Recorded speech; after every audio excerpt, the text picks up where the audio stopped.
घबरा मत, भाई अपने काम धंधा में लगल। अरे तो कहिए तक काम धंधा चली, कब आवत? अरे तक कुछ पैसा वैसा का जुगाड़ हो जाए था, काहे घबरात हो यार? लॉकडाउन में सब बिजनेस व्यापार धंधा बंद हो गल। बतावा कुछ पैसा लेके आई तब ना। सुना, हमके पैसा वैसा ना चाहिए। तोके का चाहिए? तो बस रउआ आ जाई, यहाँ बहुत दिक्कत बा। बतावा का परेशानी बा? सुना सुना ए सैया छोड़ा रोजगार, ट्रैक्टर चलावे में होबा बेकार।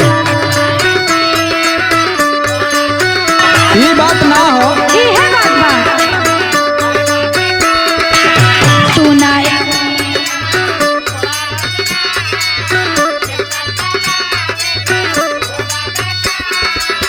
सुना ए सैया छोड़ा रोजगार, ट्रैक्टर चलावे में होबा बेकार।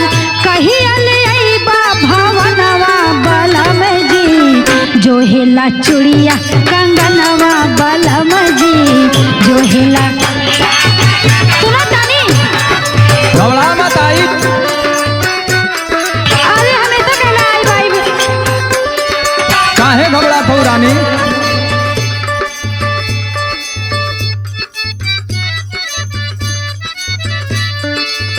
चढ़ली जवानी में छोड़ गईला बाहर। सुना तारा, अंग अंग दर्द होता आवेला लाहर।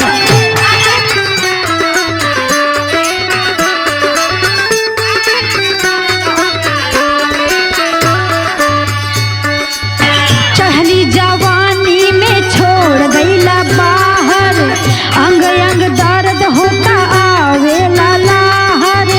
तोहरा बिना सुना बायंगनवा बलम जी, जो हेला चूड़िया कंगनवा बलम जी, जो हेला चूड़िया कंगनवा बल। सुना तारा, तारा चूड़ी कंगना हमार सुना पड़ल बा तोहरा खातिर। सोना भाई हो,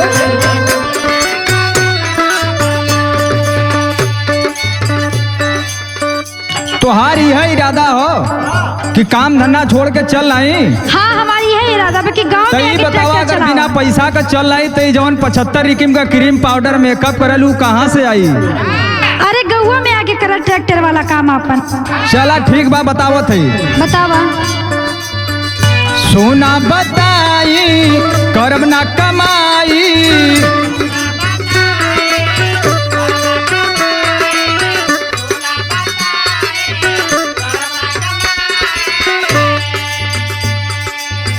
चली ई कैसे खर्चा बढ़ल महंगाई।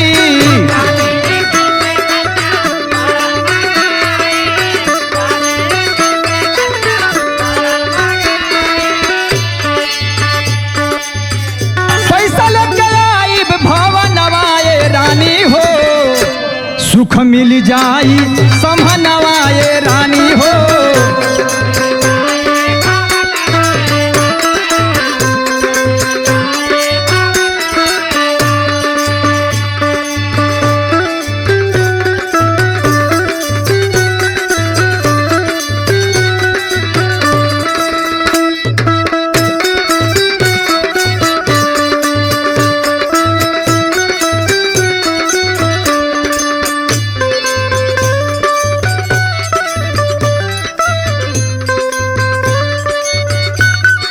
सुनत हूँ का सुनत है? कब से हम तोहार सुनत है?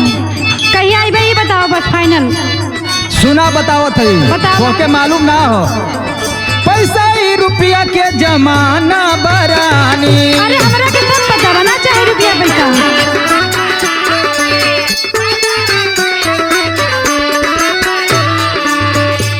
तनिको घबराई हा ना आई बदिल जानी। अरे तो कहिया आई बा, हम ऐसे ही है बोलेला। घबरा मत रानी, घबरा मत।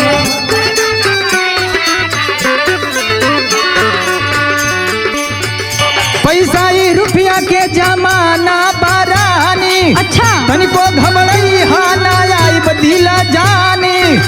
रहब हम तोहरा संभनवा ये रानी हो, सुख मिल जाई भवनवा ये रानी हो।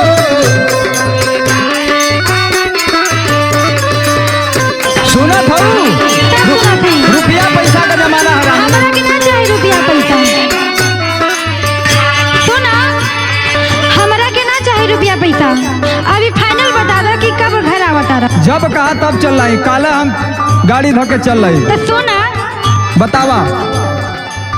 माना ई सैया हमर ई बात के, धड़केला दिल हमर आधी ई रात के।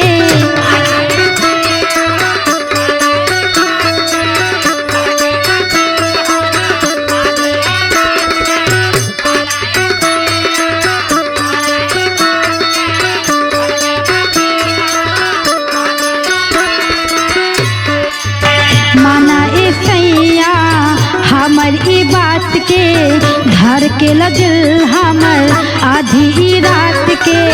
गोदिया में चाहे लाला नवा बलम जी, जो हेला चुड़िया कंगनवा बलम जी, जो हेला चुड़िया कंगनवा बलम।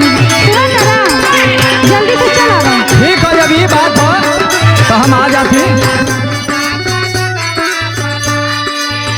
जमुना देवंदर के अंगनवा ये रानी हो, सुख मिल जाई